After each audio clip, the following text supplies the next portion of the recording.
안녕하세요. 김보라입니다. 오늘 금요일이죠. 대박클럽 시즌2는요. 항상 금요일마다 여러분들의 부동산 투자 가이드가 되드리고 있습니다. 네, 오늘도 도움 말씀 주시기 위해서 내로라는 부동산 전문가 두 분을 모셨는데요. 세종국토개발의 전은성 대표와 정창래 이사 오늘 자리해 주셨습니다. 안녕하세요. 안녕하세요. 네, 안녕하세요. 네, 먼저 한 주간의 부동산 시장 동향을 전은성 대표와 이야기를 나눠보겠습니다. 제가 듣기로는 이 서울과 수도권의 매매가 하락세가 조금 주춤해졌다 이렇게 들었는데요. 어떤가요? 네, 한 주간에 한번 수도권의 매매와 전세 시장을 한번 살펴보도록 하겠습니다. 네, 지금 수치적으로는 좀 그 매매 시장 자체는 좀 하락하였다고 보여지는데 심리적으로는 지금 바닥론이 아니냐. 네. 그리고 최소한 한 무릎 이하는 떨어지지 않았냐라는 어떤 회복 분위기는 좀 고조되고 있습니다. 그래서 기존에 2000년도 초반에 대형 아파트들이 우리나라 부동산 가격을 선도했는데, 그러니까 가격을 상승시키는 견인 역할들을 하기 시작했었는데, 요즘에는 그 베이비 부모 은퇴들이나 뭐 어떤 그런 세대들이 그 추가적인 대형 아파트를 구입을 안 하기 때문에 대형 아파트 거래가 절대적으로 부족하면서 오히려 대형 아파트가 그 부동산 가격 하락의 주요 원인으로 지금 떠오르고 있습니다. 그리고 서울 수도권은 국지적으로 지금 전반적으로 예전처럼 부동산이 오른다 그러면은 전체가 다 오르는 그런 시장이 아니고 국지적, 그러니까 부분적으로 소형 아파트 위주로 지금 매매 가격은 조금씩 상승되고 있습니다. 그리고 아까도 말씀드렸다시피 그 베이비 부모들이 은퇴를 하면서 그 수익형 상품에 대해서 특히 주거용 오피스텔이라든지 뭐 요즘에 최근에 많이 분양하는 그 도심형 생활주택 이런 부분들에 대해서 상당히 분양이 활기가 띠고 있는 모습들을 볼 수가 있습니다. 네. 그리고 현재 그 중개업소 현지를 한번 돌아봤더니 서울시의 중소형 아파트의 급매물들은 사실상 상당히 많이 빠졌다.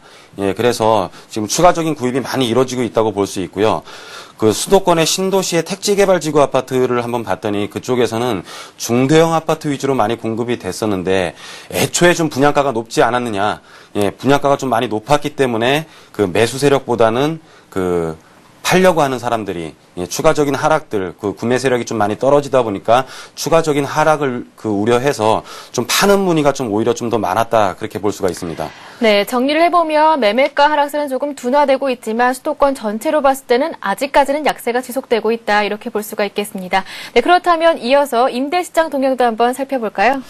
예, 임대시장 동향을 보면은 그 가을 이사철, 우리나라는 전통적으로 이제 그 가을이나 봄에 그 학군 수요로 인해서 그 많이 이사들을 하는데 가을 이사철이 지금 지나면서 조금 안정세를 띠고 있는데 그래도 여전히 그 좀 지역적인 브랜드가 있는 곳들, 강남 3구, 그러니까 우리가 흔히 말하는 강남 서초 송파구 같은 경우들은 여전히 양천구와 더불어서 강세를 띠고 있습니다. 그리고 경기 신도시 같은 경우도 전세가가 좀 변동이 되고 있는데요. 상승폭은 조금 완화됐지만은 분당용인 하남 이렇게 좀 교통이 좀 용이한 곳들, 교통이 용이한 곳들은 다른 지역에 대비해서 조금 더 상승률이 조금 더 올랐다. 예, 그렇게 볼 수가 있고요. 현재 지금 그 전세가가 많이 상승되다 보니까 정부에서는 그 추가적인 안정화 대책을 발표를 하면서 그 11월 2일 날 좀 이렇게 회의를 한 걸로 알고 있는데 부동산의 특성상 그 회의를 한다고 해서 이 해결되는 부분이 아닙니다. 예.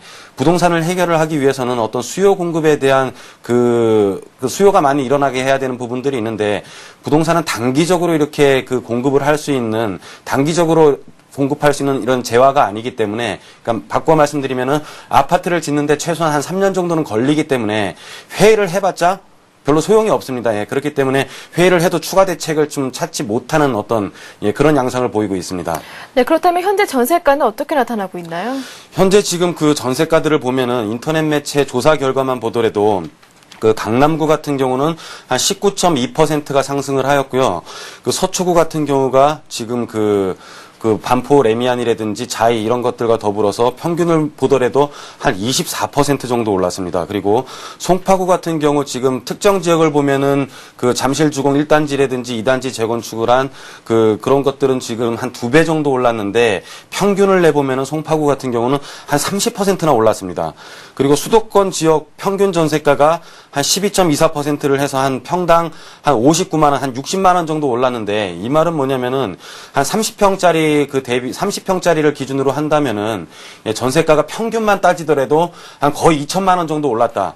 그러면은 이 월급을 받는 이 샐러리맨들이 평균 한 달에 150만 원씩을 저축을 해서 전세값 내면 없다. 이제 그런 뜻입니다. 그래서 저축률이 조금만 떨어지더라도 더 지금 본인이 살고 있는 지역보다 더 밑에 지역들, 그러니까 전세값이 조금 싼 지역들로 어쩔 수 없이 이사를 해야 되는 현상들. 그러니까 평균 그 월급을 대비해서라도 너무 많이 올랐다라는 겁니다. 예, 그래서 전세가 상당히 강세 현상을 보이고 있습니다. 네, 맞아요. 전세가도 상승폭이 조금 둔화됐을 뿐 아직까지 오름세는 여전하다. 이렇게 정리를 해볼 수가 있겠습니다. 근데 제가 듣기로는 이 지방에서요, 미분양이 점차 소진되고 있다. 이렇게 들었는데 이러한 온기가 수도권까지 올라와야 될 텐데 말이죠. 앞으로의 전망 어떤가요? 네, 향후 이제 전망을 보면은요, 그 주택가격 회복에 대한 전문가들 의견이 상반된다고 하는데, 예, 이거는 제가 보기에는 전문가 의견들이 상반된다라는 뜻은 이 절반은 전문가고 좀 절반은 전문가가 아니냐. 그러니까 전문가가 아니기 때문에 예, 좀 상반된 의견들이 있지 않느냐. 예, 그렇게도 좀 보여지는데요. 그 지방 매매나 분양에 대해서 온기가 도는 거는 기존에 지금 한 5년 동안 그 분양 시장이 좀 침체돼서 분양이 없었던 곳들. 그러니까 우리가 좀 대표적으로 요즘에 언론에서 많이 나오고 있는 곳들이 부산이라든지 김해, 대전, 춘천, 네, 이런 지역들, 기존에 5년 동안 분양이 없었던 곳들은 새로 신규 분양이 5년 만에 일어나기 때문에 상당히 잘 되고 있다고 알고 있습니다. 하지만은 분양률 자체는 한 70% 정도밖에 안 된다. 예, 그렇게 볼 수가 있고요. 그리고 용산이라든지 어떤 종로, 이 수도권 4대문 안쪽들 같은 경우는 좀 급매물들, 유가가 이렇게 급등할수록 좀 도심에 이렇게 가까운 데 거주하려는 어떤 성향들이 강한데요. 그렇기 때문에 그 도심권 매매가 좀 활발하게 진행되고 있는 모습을 볼 수가 있고요. 강남 재건축이 가격이 상승했다라는 뜻은 좀 약간의 어떤 그 부동산이 가격을 상승할 수 있는 어떤 그런 조짐이 아니냐.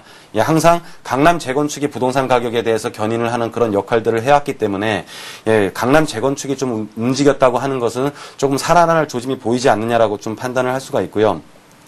그리고 전세가 상승이 매매가 상승으로 기존에는 이어져 있지만은 지금은 그렇지 않다고들 말씀들은 많이 하시는데 여하튼 간에 기존의 과거의 사례를 본다면은 전세가 상승도 되고 있고 예, 경매시장 낙찰 가율이라든지 어떤 입찰 경쟁률들이 좀 상승하는 모습을 봤을 때는 좀 매수 세력이 조금 늘고 있지 않느냐. 예, 그렇게 볼 수가 있습니다.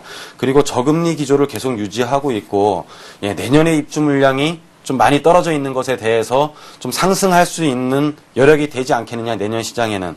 네, 그렇게 보고 있습니다. 네, 하지만 아직은 불확실하다, 이런 관점도 있다고요. 네.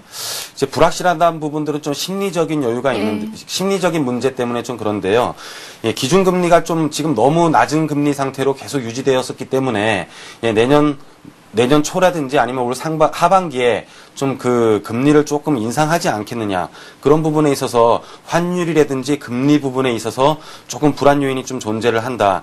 그리고 지금 가격이 좀 오른 부분들은 예, 이사철 때문에 좀 일시적인 현상이지 내년 초까지 계속 이어지지는 않겠다. 예, 그렇게 보는 관점들이 좀 있고요. 기존에 지금 그 미분양 재고량들이 계속 줄어드는 것은 사실이지만은 그렇다고 해서 이게 주택 가격에 영향을 미칠 정도로 충분하게 지금 재고가 해고되지는 않은 거다.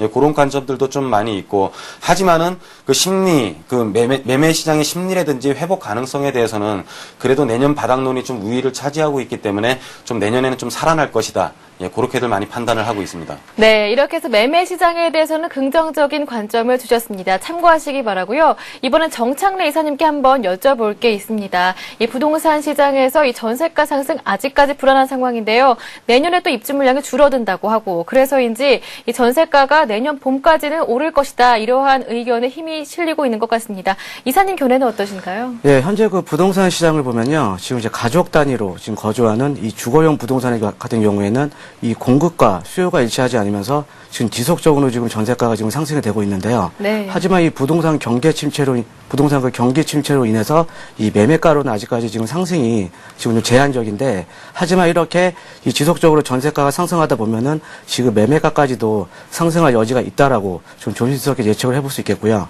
또 일반적으로 또 보시면 이 소형 주택의 경우에는 보통 독신자 가구나 1, 2인 가구들이 사는 이 소형 주택 같은 경우에는 이번에 이 도시화 생활주택 같은 경우에는 이 건축법 완화로 인해서 현재 건축 허가 건수가 크게 늘어나는 상태이고요. 또 민간에서 이 독신자나 1, 2인 가구를 위한 소형 다세대 주택이 지금 공급이 지금 활발하게 진행됐기 때문에 이 소형 주택 부분에 대해서는 빠르게 그 안정을 찾을 것이라는 전망을 조심스럽게 해봅니다.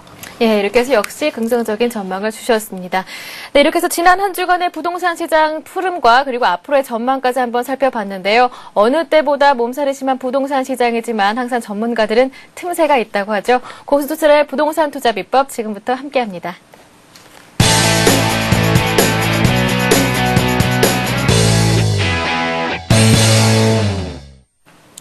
네, 고수의 부동산 투자 비법 본격적인 강의에 들어가기 앞서서요. 여러분도 참여하실 수 있는 방법 먼저 알려드릴게요. 오늘도 마찬가지로 강의 끝난 이후부터 실시간으로 상담을 드리고 있는데요. 내 집 마련이나 아니면 부동산 투자 관련한 어떠한 질문도 괜찮습니다. 02-2299-4034번 열려 있으니까요. 이 번호로 전화를 주시면 오늘 출연하신 두 분의 전문가가 친절하고 자세한 상담을 무료로 해드리겠습니다.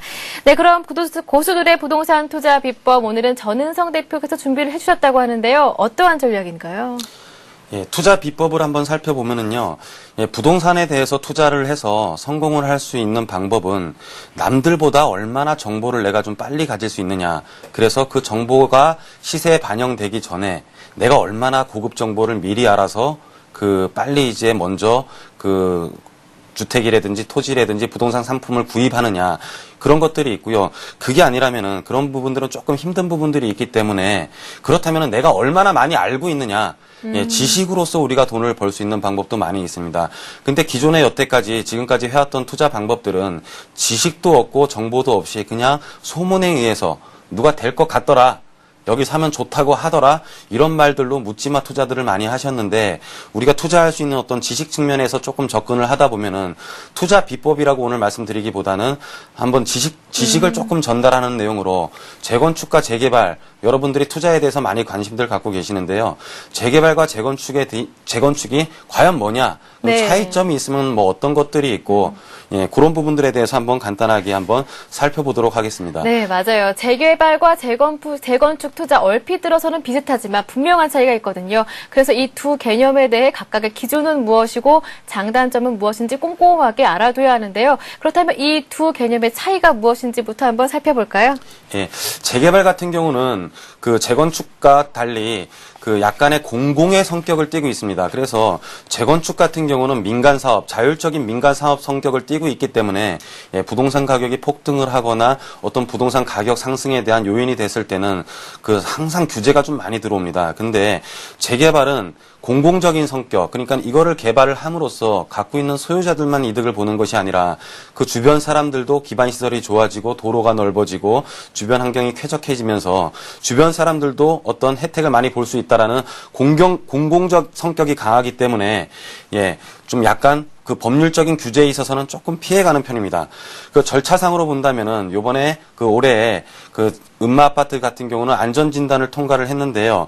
재개발 같은 경우는 전반적으로 한 단지가 개발되는 게 아니고 구역이라고 해서 지정이 돼가지고 거기에는 각기 다른 어떤 형태의 부동산들이 있기 때문에 그리고 지어진 지가 각기 다르기 때문에 이런 부분들은 안전진단을 통해서 하는 것들이 아니라 재개발 지역에 있어서는 전반적인 면적에 대한 노후도라는 표현을 쓰고요. 재건축에 있어서는 내용연수가 얼마가 됐느냐. 예, 동시에 지어진 아파트를 동시에 철거를 하는 거기 때문에 그 아파트가 동시에 지어진 지가 얼마가 됐느냐. 그래서 지어진 연수에 따라 안전진단이 필요한 어떤 그런 절차상의 차이가 있습니다. 예, 그리고 조합원들도 재개발은 아파트를 갖고 있는 사람도 있고 주택을 갖고 있는 사람들도 있고 그 안에는 도로를 갖고 있는 사람들도 있고 무허가 건물을 갖고 있는 사람들도 있기 때문에 재개발에 있어서 조합원이 되기 위해서는 그냥 토지 등의 소유자, 그러니까 토지 말고도 여러 가지의 형태의 소유자들이 있을 것이다. 그 안에서 조례에 맞게 해당되면은 조합원이 되는 겁니다. 근데 재건축에 있어서는 당연히 아파트를 재건축으로 한다고 할 때는 토지랑 건물을 갖고 있는 사람들이 조합원이 되는 거기 때문에 토지 및 건축물 소유자. 그래서 이거는 단독주택 재건축에도 해당이 됩니다. 그래서 단독주택 재건축이 재건축이 될 때는 그 안에 있어서 무허가 건물들은 안 되고 그 사업 방식 자체가 재건축으로 된 곳은 단독주택 재건축이라고 하더라도 거기에 대해서는 토지랑 건물을 같이 갖고 있어야만이 조합원이 될 수가 있습니다. 세입자 대책도 지금 보시면은 재개발과 재건축은 조금 다른 양상을 띠고 있는데요. 재개발에 있어서는 세입자들한테 주거 이전비를 지급을 해야 되지만은 재건축에 대해서는 그런 상황이 조금 없는 것을 볼 수가 있습니다. 네, 그리고 관리 처분 방식도 좀 다르다고 하죠. 관리 처분에 있어서도 재건축 같은 경우는 그 조합의 정관에 따라 하게 돼 있고 재개발 같은 경우는 지금 어떤 조례에 의해서 그 조례로 인해서 세부 규정을 띠고 있습니다. 네, 이렇게 잘 들어봤습니다. 그런데 이 부동산 투자에서 눈여겨보게 되는 점이 이 주택 공급수는 얼마나 되는지 그리고 용적률은 얼마인지 이 점을 눈여겨보게 되는데요. 분명히 재개발과 재건축에서도 차이가 있겠죠. 주택 공급을 하는 것을 보면은 그 재개발 같은 경우는 이제 1세대당 그 세대당 한 채를 주는 게 원칙이고요. 그러니까는 조합원 여러 개의 주택을 같은 구역에 갖고 있다고 하더라도 같은 세대가 갖고 있을 때는 그 한 세대에는 한 주택만 공급을 하게 돼 있습니다. 근데 재건축 같은 경우는 비투기 과열지구, 그러니까 수도권을 제외한 지역에서는 갖고 있는 주택 수만큼 그 주택을 공급을 하게 돼 있습니다. 네, 잘 들어봤습니다. 그렇다면 결론적으로 이 재개발 투자와 재건축 투자, 어떠한 투자자들에게 적합한 투자처인지 이 점도 한번 살펴봐야 할 것 같습니다. 그 재개발과 재건축 같은 경우는 이제 어떤 사람들한테 적합한 것을 논하기 전에 어차피 여유가 있는 사람들이 투자를 하는 건데요.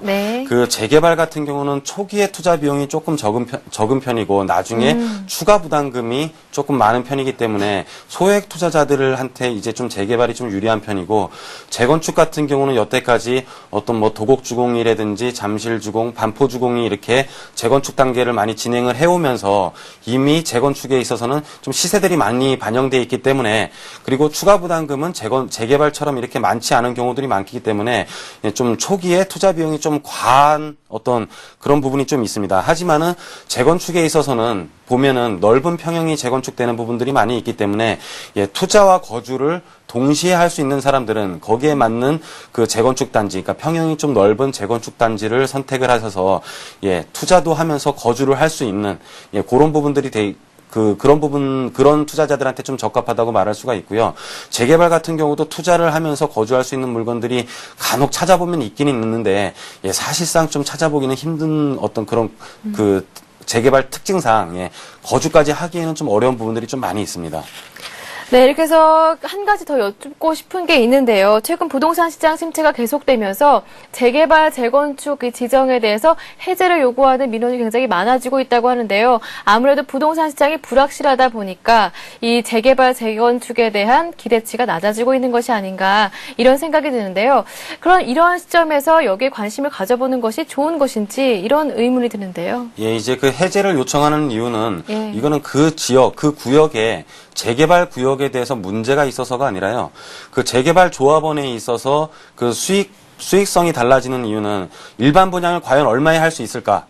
분양이 높은 가격에 분양을 하기 위해서는 시장이 전반적으로 좋아야 되는데 지금 분양을 하면은 지금 시세가 많이 떨어져 있는 상태이기 때문에 분양가 자체를 낮게 책정을 해야 되니까 조합원 이득이 그만큼 줄어들기 때문에 지금 단기적으로 어떤 시장 침체에 의해서 해제 요청이 들어오면서 그 실망 매물들이 나오는데요. 그런 매물들은 시장 상황이 좋아지면서 그 같이 맞물려서 분양가도 좀 높게 책정될 수 있고 지금 정부 자체 내에서는 그 분양가 상한제를 해제를 하려고 하는 어떤 조짐들이 보이기 때문에 지금 저가 매물들을 매수를 하면은 나중에 분양가 상한제가 풀리고 시장이 조금만 회복이 되더라도 높은 가격에 일반 분양을 할 수 있기 때문에 그런 부분들이 조합원들의 이득과 직결되기 때문에 지금은 투자할 수 있는 시점이라고 말할 수 있습니다. 네, 이렇게 해서 고수들의 부동산 투자 비법 오늘은요. 재개발과 재건축 투자에 대한 모든 것을 한번 알아봤습니다. 이어서 알짜 투자 지역을 짚어드리는 시간이죠. 부동산 이것을 주목하라 함께합니다.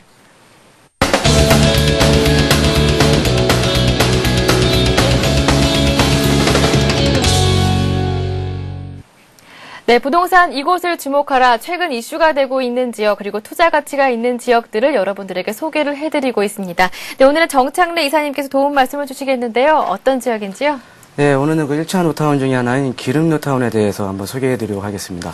네, 강북권이 발전을 하면서 그 가운데서도 이 기름 뉴타운에 대한 관심이 높아지고 있는데요. 어떠한 원인으로 이유로 추천을 해주셨는지 그 추천 이유부터 한번 들어볼까요? 예, 그 서울시에서 지정한 그 뉴타운, 서울시에 지정한 1차 뉴타운은 모두 그 3개 그 지역이 있는데요. 그 지역을 보시면은 지금 왕십리 뉴타운, 그리고 문평 뉴타운, 그리고 오늘 소개해드리는 기른 뉴타운이 있는데, 이 기른 뉴타운 같은 경우에는 현재 지금 모든 이 뉴타운 구역들이 지금 아파트로 개발이 되면서 이 사업 속도 면에서는 가장 빠른 또 사업 속도를 보이고 있기 때문에 이 추천 요인으로 들었고요.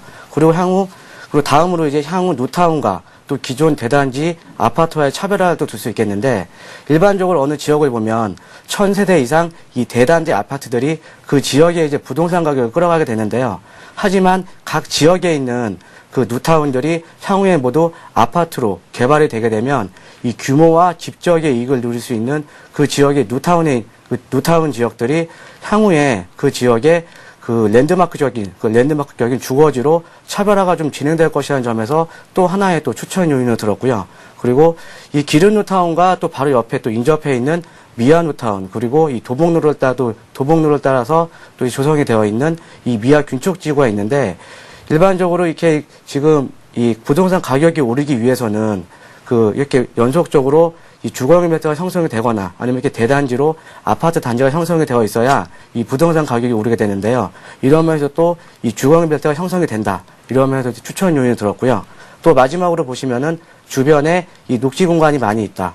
그래도 북한산 국립공원과 이 북서울 꿈의 숲을 또 예를 들 수 있는데, 이 기른뉴타운 바로 뒤편으로 이 북한산 국립공원이 있는데 차량으로 약 한 10분 거리면 지금 닿을 수 있는 위치에 있습니다. 그래서 좀 산을 좋아하시는 분들에게는 좀 아주 쾌적하게 거주하시기 아주 좋을 듯 하고요. 그리고 이 북서울 꿈의 숲도 이 강북에 지금 대형 랜드마크 공원인데, 이 북서울 꿈의 숲도 차량으로 약 10분 거리에 있기 때문에 주변에 이렇게 녹지 공간과 그리고 환경이 아주 우수하다. 이렇게 해서 또 하나의 또 추천 요인으로 들었습니다. 네, 이렇게 해서 기름 뉴타운, 강북 뉴타운들을 연결하는 중심지다. 이렇게 정리를 해보면 되겠습니다. 네, 그렇다면 어떻게 개발이 되고 있는지 개발 특징도 한번 이어서 들어볼까요?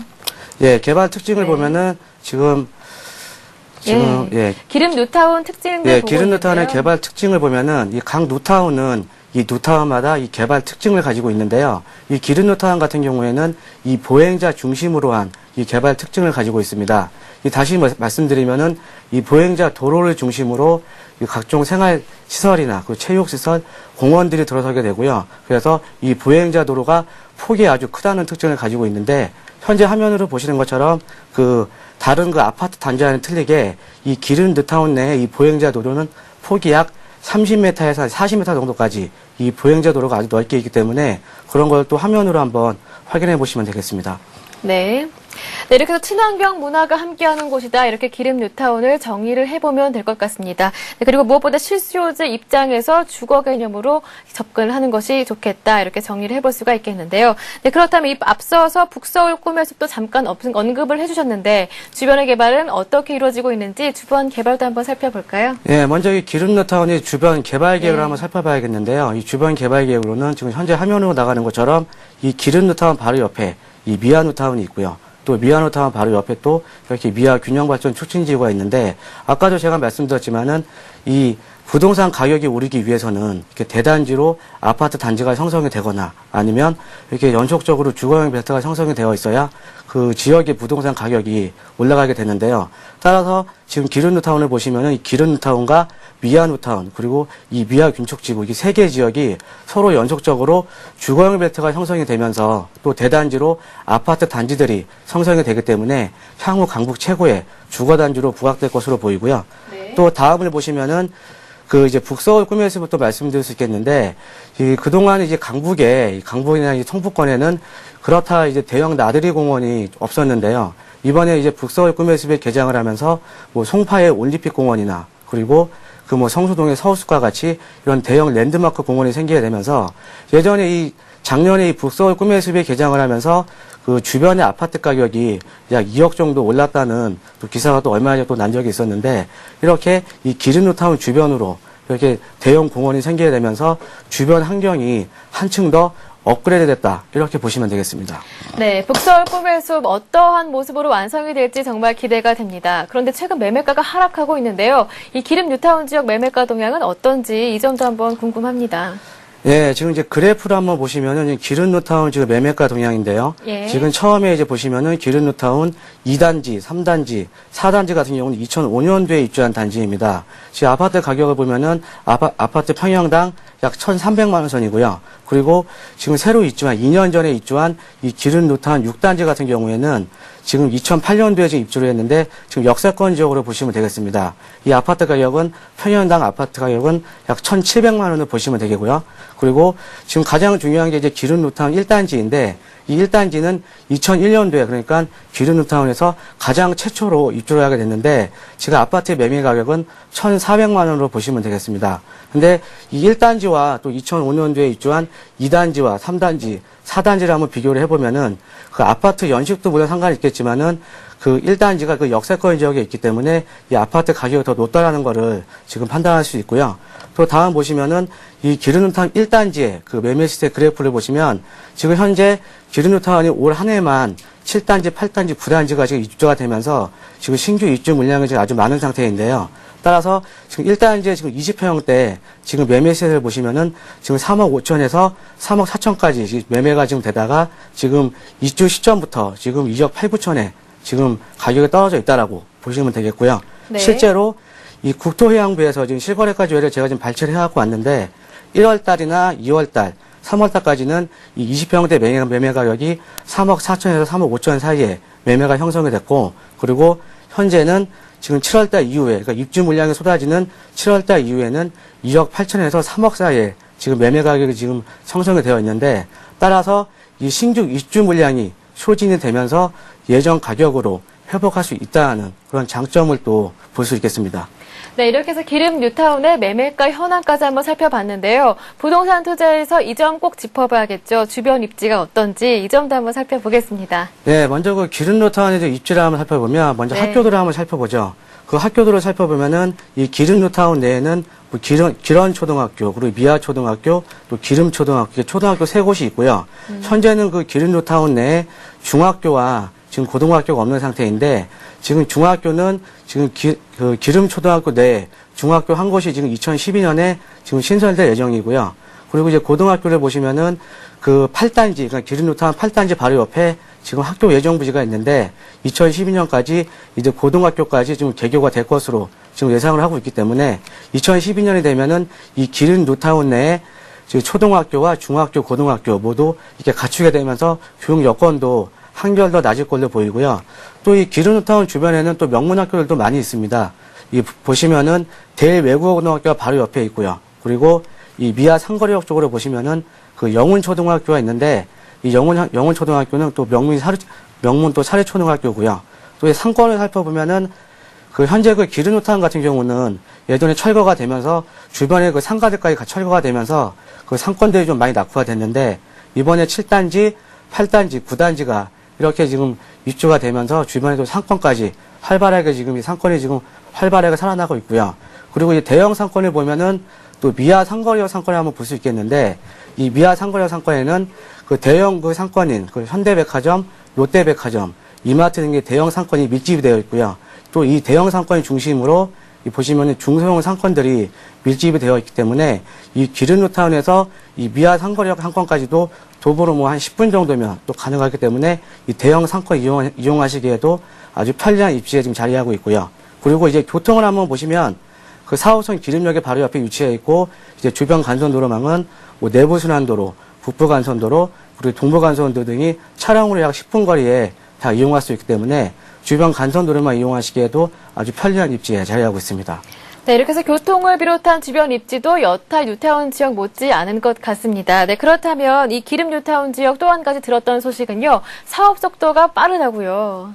네, 현재 지금 네. 1차 뉴타운이 아까 말씀드렸듯이 왕십리 뉴타운과 은평 뉴타운 그리고 지금 오늘 소개해드린 기름 뉴타운이 있는데요.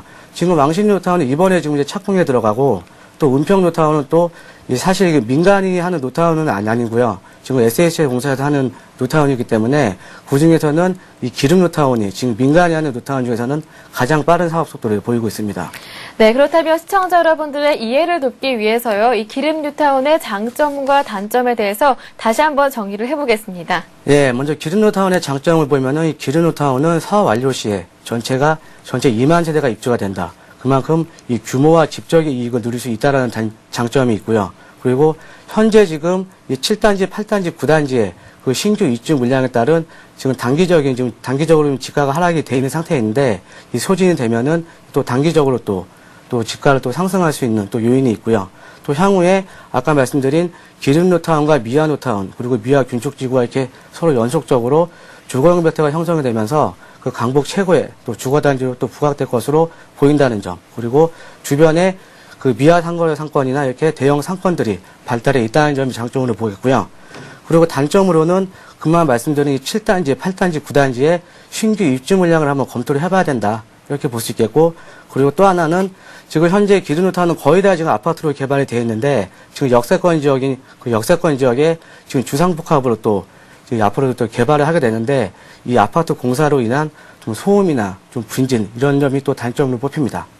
네, 종합적인 평가 한번 내려주시죠. 예, 종합적으로 평가를 해보면은 이 기준노타운은 지금 일단은 뭐 노타운 지역이긴 하지만 모두 다 아파트로 개발이 되었기 때문에 지금 투자 목적보다는 실거주 위주로 약 20, 30평대 실거주 위주로 접근을 하셔야 되고요. 그리고 이 노타운의 지역에서는 아무래도 이 노타운이 약간 좀 이 만 세대 이상, 2만 세대까지 그 지역들이 좀 광범위하게 넓기 때문에 좀 역세권적으로 검토를 하시는 게 향후에 좀 매매가 상승에도 아주 도움이 될 것으로 판단이 됩니다.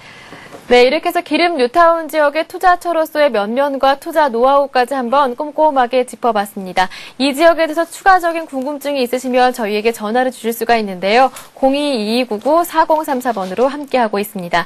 뿐만 아니라 내 집 마련이나 아니면 부동산 투자 관련한 어떠한 질문도 괜찮으니까요. 지금 바로 전화를 주시면 오늘 출연하신 두 분의 전문가와 함께 무료로 실시간 상담을 해드리도록 하겠습니다. 네, 그러면 여러분들의 답답한 속을 속 시원하게 해결해드리는 부동산 무엇이든 물어보세요. 본격적으로 시작합니다.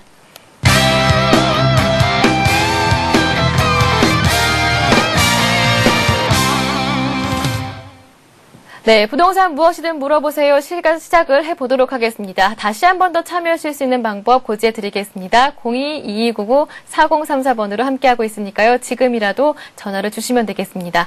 네, 그렇다면 첫 번째로 전화 주신 분 먼저 만나보도록 하겠습니다. 안녕하세요. 예, 안녕하세요. 예, 아직 연결이 안 된 것 같습니다. 다시 한번 참여하실 수 있는 방법 고지해드리겠습니다.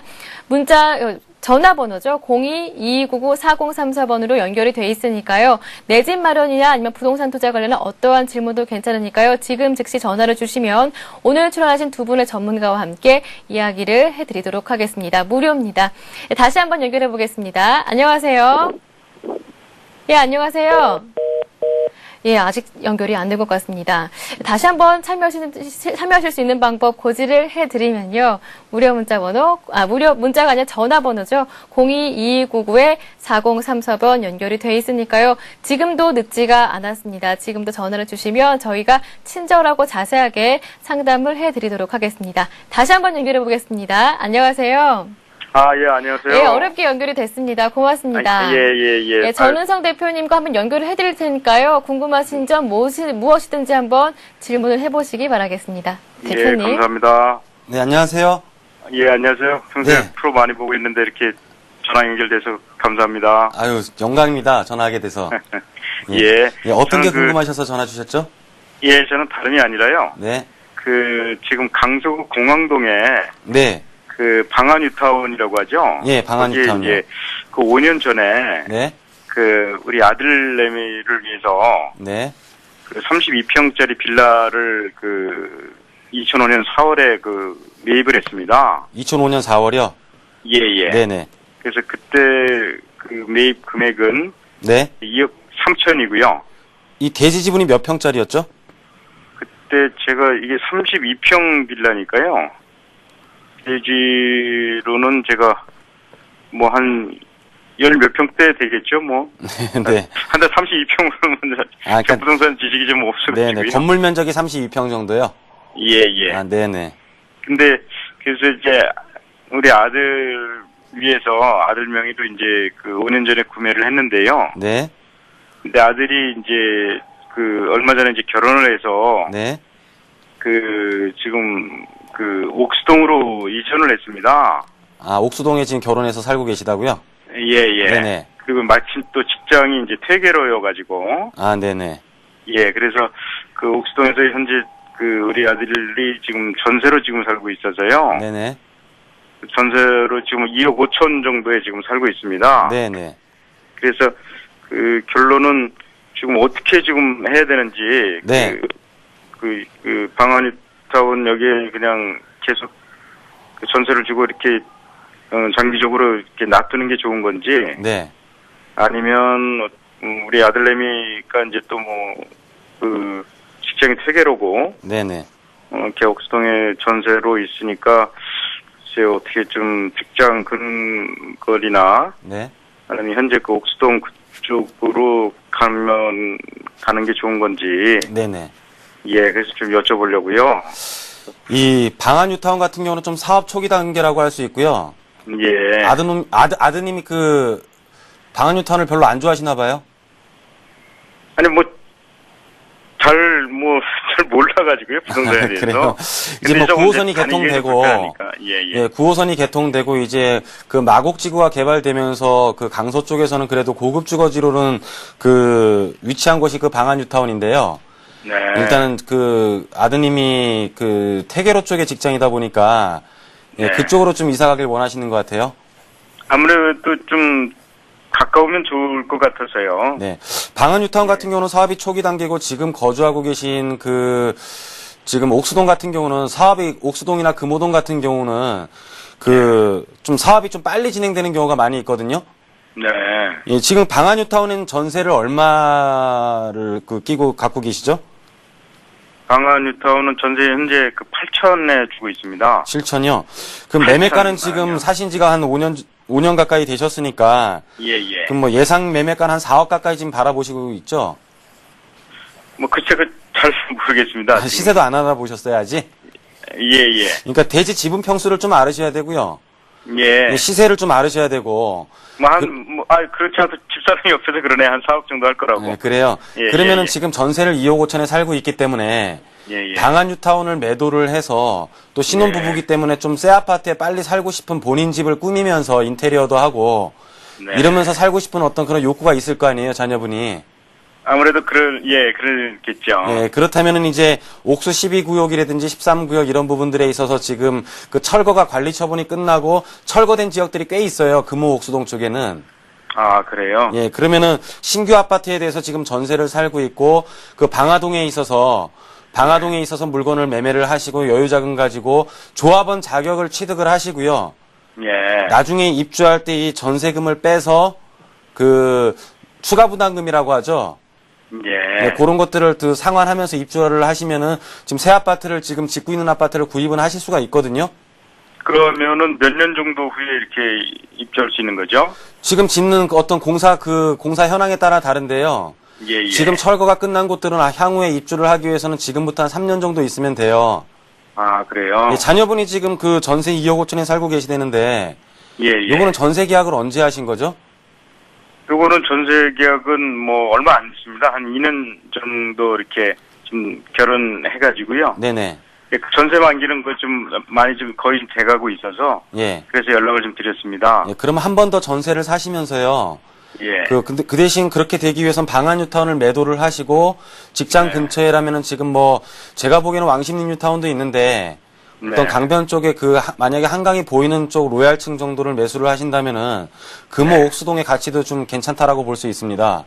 아, 그러면 금옥수동하고 왕십리하고 어디가 더 좀 한강 조망이 유망한 되는 것 곳들은 같을까요? 금호 옥수동이 훨씬 좋고요. 예. 어떤 지형적인 부분에 있어서는 왕십리 뉴타운도 괜찮은데 왕십리 네. 뉴타운 같은 경우는 너무 도심에 위치하다 보니까는 어떤 주거에 대한 쾌적성은 조금 떨어지는 경우도 있어요. 예. 물론 청계천을 끼고 있기는 하지만은 황학동에 있는 롯데캐슬 아파트를 보면은 그렇게 가격 상승이 좀 안 되고 좀 상승폭이 좀 더디지 않느냐 이렇게 판단되고요. 네. 예, 그렇다 보면은 왕십리 뉴타운도 같은 어떤 현상을 띠지 않겠느냐 보여집니다. 예. 예, 그렇다 보면은 그 금액- 한강 조망에 대한 어떤 그런 가치가 좀 올라간다고 가정을 했을 때는 지금 네. 옥수동 같은 경우에 어떤 동호서 추첨이 끝난 상태에 있는 부분들은 한강이 네. 보이는 호수를 이렇게 구입을 하실 수가 있거든요. 그럼 비싸지 않을까요? 그런 것들은요? 네? 비싸지 않을까요? 조금 비싸겠죠, 아무래도. 얼마 정도 할까요? 일단 보이는 것과 보이지 않는 것들 30평대 기준으로 많게는 1억 정도, 적게는 한 5천 정도 차이 나는 걸로 알고 있고요. 네. 예, 그렇다 보면은 지금 전세 금액과 매도한 금액을 합치면은 한 조금 무리를 하시면 30평대 가실 수 있고, 뭐 좀 자금을 최소화시킨다면은 예, 전세금 플러스 지금 방한유타운 매도 가격을 본다면은 24평 가는 데는 뭐 전혀 문제가 없을 것 같아요. 아, 그래요? 예, 그렇지만은 초기 자금을 고려해서 조합원 분양권, 그러니까 조합원에 대한 권리를 승계를 한다 그러면은 지금 자녀분이 살고 계신 곳에서 충분히 매물을 구하실 수 있을 것 같습니다. 아, 그렇습니까? 네. 예. 그 추가적으로 더 하면 어떻게 연락을 드리면 되겠죠? 예, 지금 그 안내하신 전화로 또 연락을 주시면 되고요. 예. 그리고 이제 추가적으로 주의할 부분이 있다면은 조합원 그 자격을 취득을 할 때 네. 지금 이주비라든지 융자 같은 경우들, 그러니까 추가 납입할 금액은 승계가 가능하기 때문에요. 네. 방한유타운을 매도를 해서 거기에 맞는 적절한 매물을 좀 구입을 하셔야 돼요. 아, 전반적으로 예. 총 입주할 때까지 드는 총 비용은 고려하시되 네. 초기에 조합원 권리를 승계하는 부분에 있어서 네. 이주비라든지 추가 융자 부분을 많이 안고 있는 어떤 그런 물건들을 잘 선택을 하셔가지고요. 네. 매도하는 금액과 구입하는 초기 자금 금액을 이렇게 좀 적절하게 네. 맞춰야 됩니다. 그걸 저희가 잘 모르는 사람들이 어떻게 맞출까요? 쉬운 거고요. 그냥 어떤 거냐면은 네. 방한유타운을 팔아서 남은 금액을 초기 투입비, 그러니까는 만약에 옥수동에 사면은 아파트 32평짜리 분양권을 사면은 전체적인 금액은 7억 정도가 들어갈 거예요. 네. 그렇지만 분양 상태이고 철거된 상태이기 때문에 7억이 한꺼번에 들어가는 게 아니라 추가 부담금이 많게는 4억, 뭐 적게는 뭐 1, 2억짜리도 있을 겁니다. 네. 그럼 적게는 1, 2억짜리라면은 초기에 5억이 들어가야 된다는 뜻이잖아요. 예, 그렇기 때문에 추가 부담금이 많은 금액을 사서, 그러니까 방한유타운을 팔고 거기에 맞게 하시면 됩니다. 추가적인 질문은요, 자세하게 설명하려면 1시간 이상 걸릴 수도 있으니까는요, 아까 안내했던 번호로 향후에 다시 한번 전화 주시기 바랍니다. 아, 예, 알겠습니다. 아유, 네, 너무 고맙습니다. 감사합니다. 예. 네. 네, 추가적인 궁금한 점 있으시면요. 저희 항상 02-2299-4034번으로 함께하고 있죠. 이 번호로 추가적인 질문 주시면 더 자세하게 상담해 드리도록 하겠습니다. 이어서 두 번째 전화 한번 받아보도록 하겠습니다. 안녕하세요. 네, 안녕하세요. 네, 안녕하세요. 고맙습니다. 정창래 이사님 한번 연결을 해드리겠습니다. 네. 네, 이사님. 네, 안녕하세요. 반갑습니다. 네, 안녕하세요. 저는 홍두선인데요. 예, 예. 제가 장이동 있잖아요. 성북구 장이동. 아, 장인 뉴타운인가요? 예, 예. 예, 예. 거기 제가 10지역에, 19역이요? 예, 19역에, 예, 예. 제가 거기다 이제 이번에 집을 한 채를 샀어요. 언제 매수를 하셨죠? 매수를 제가 지금 10월 달에요. 아, 올 10월 달에요? 예, 예. 예. 그래서 제가 지금 거기에 전용이 15.8평이고요. 예. 대지 지분이 8.5평이더라고요. 대지가 8.5평이요? 예, 예. 예. 얼마에 제가 매수하셨습니까? 거기에 지금 2억 3천요. 아, 2억 3천이요? 예, 예. 예. 그래서 지금 전세가 지금 1억 나갔거든요. 예, 예. 그래서 제가 지금 거기다 투자를 해놨는데 잘 했는가 안 했는가 좀 그렇게 좀 궁금하고요. 예. 그리고 제가 지금 여유 자금이 한 2억 정도 더 있는데. 예. 이거를 어느 쪽에다 이제 좀 분산 좀 투자를 하려고 하거든요. 예. 그래서 어느 쪽에 좀 투자를 했으면 쓰겠나 싶어서요. 아, 그러세요? 예, 예. 그러니까 지금 이제 장인뉴타운의 좀 투자 가치에 대해서 좀 이제 궁금하신 것 같으신데. 그렇죠. 예, 지금 아까 제가 지금 들어보니까 지금 2억 3천에 대지 지분 8.5평에 전용 예. 15.8평짜리를 지금 매수를 하셨다고 그랬잖아요. 예, 예. 근데 지금 시세보다는 지금 싸게 매수하신 겁니다. 그 정도 예, 가격이면. 예. 예, 삼촌님은, 그리고 또 전세가 또 지금 1억 정도 들어가 있으면 그만큼 이제 레버러지를 많이 사용해서 지금 예, 이제 예. 매수를 하신 거고요. 예, 일반적으로 이 뉴타운 사업지 보면은 그 좀 노후화된 주택들이 많기 때문에 그렇게 예, 전세 가격이 좀 높지 않은 게 좀 대부분인데 그래도 좀 좋은 매물을 사신 예. 것 같고요. 빌라를 샀거든요. 예. 예, 예? 빌라를 샀어요. 예, 그 빌라를, 예. 예, 예. 근데 이 장인 뉴타운 같은 경우는 지금 이제 그 민간이 하는 뉴타운 중에서는 그 가장 면적이 큽니다. 예, 지금 예. 약 한 55만 평 정도 되고요. 네, 그리고 이제 건립 예정 세대 수가 한 2만 3천 세대 정도 될 거예요. 네, 네. 그리고 이제 항상 이제 재개발이나 이 뉴타운 지역에서는 개발을 하기 위해서는 개발이 될 때 이 조합원 비율도 많이 한번 따져보셔야 되거든요. 그게 예. 51%더라고요. 예, 그러니까는 몇 프로요? 51%요. 예, 51%죠. 예. 그러니까 지금 이제 뉴타운을 보면요. 지금 조합원 비율이 가장 좋은 데가 좀 크게 좀 그러니까 강북 쪽으로는 지금 장인 뉴타운이고요. 예, 예. 예, 그리고 이제 한강 이남 쪽으로는 신길 뉴타운입니다. 그러니까 예, 조합원 예. 비율이 상당히 좋아요. 예, 그러니까 예. 조합원 비율이 상당히, 그러니까 조합원비 좋다는 뜻은 나중에 이제 사업성이 우수하기 예, 예. 때문에 나중에 이제 조합원이 내는 추가 분담금이 적어질 수가 있는 거죠. 네네. 예, 그렇게 해서 장인호타운 같은 경우는 좀 좋고요. 예. 그리고 이 장인호타운을 보시면 장인호타운 바로 옆에 지금 네네. 바로 옆에 뭐 기름뉴타운도 있고 미아뉴타운도 있습니다. 네네. 근데 이 장인뉴타운은 약 55만 평 정도 되고 또 예. 규모가 워낙 크기 때문에 향후에 이 장인뉴타운이 개발이 다 모두가 되게 되면은 그 지역에서는 그래도 가장 좀 랜드마크가 되는 주거지가 네. 되지 않을까 생각합니다. 네. 예, 그리고 지금 장인 19하고 찾았다 그랬는데 네네. 지금 아까 제가 그 기름동도 제가 한번 오늘 지역 분석을 해드렸는데 네네. 항상 이 뉴타운 지역이 이 면적이 크다 보니까 예, 예. 아무래도 좀 역세권 지역으로 좀 투자를 많이 하셔야 됩니다. 역세권입니다, 여기는. 예, 그러니까 이거 19역 같은 경우는 아마 그 역세권 지역이거든요, 지금. 그 예, 목표는 아마 돌고 돌고 지역. 지역. 예. 예, 돌고 예, 지역 근처잖아요. 예, 예. 예, 그러니까는 그 투자를 잘 하신 것 같고 네네. 예, 그래서 그 투자를 잘 하신 것 같고 그리고 지금 아까 2억 정도 지금 여유 자금 있다고 그러시는데 예, 그거는 강남 쪽으로 좀 투자를 하고 싶어요. 강남 쪽이요. 그러니까 강남 쪽으로. 아, 한강 이남 쪽으로요. 예, 예. 예, 한강 이남 쪽으로 지금 투자를 하실 거면은 지금 네. 현재 지금 2억 정도 지금 가지고 계시면 네네. 지금 그 반포 쪽도 괜찮고요. 네네. 예, 반포 쪽에 그 이제 단독주택 재건축 예정지가 있습니다. 네네. 예, 그쪽도 실투자 금액 뭐 이적까지 안 들어가도 되고 한 1억에서 한 1억 5천 사이면 투자가 가능합니다. 예.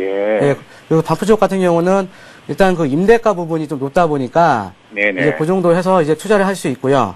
네네. 그리고 다른 데 또 뉴타운 지역으로는 아까 제가 말씀드렸던 그 신길 뉴타운도 한번 보시면 예. 좋은데 예. 이 신길 뉴타운 같은 경우도 지금 장인 뉴타운이 지금 사업 속도가 어느 정도 빠른 편이거든요.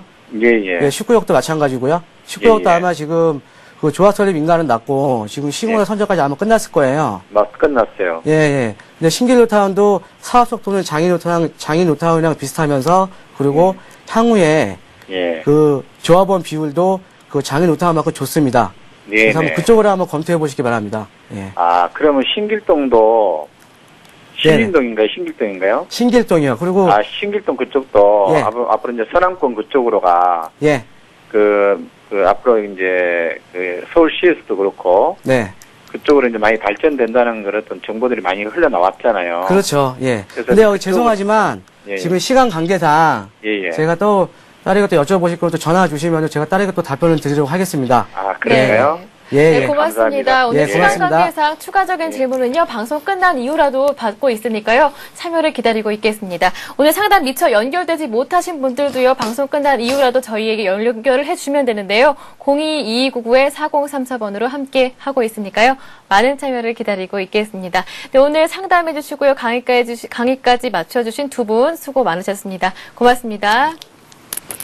네, 대박클럽 시즌2는요, 매주 금요일 이렇게 여러분들의 부동산 투자 가이드가 되드리고 있습니다. 기존대로 월요일부터 목요일까지는 주식 투자 상담해드리고 있으니까요. 이 점 꼭 참고하시고요. 그리고 참여하실 수 있는 방법이 조금 다릅니다. 오늘 같은 부동산 투자하는 날은요, 022299-4034번으로 함께하고 있고요. 월요일부터 목요일까지는 문자만 받고 있습니다. 013-3366-0110번 열려 있으니까요. 이 점 꼭 착오 없으시길 바라겠습니다. 네, 오늘 대박클럽 준비한 내용은 여기까지입니다. 주말 즐겁게 보내시기 바랍니다. 고맙습니다.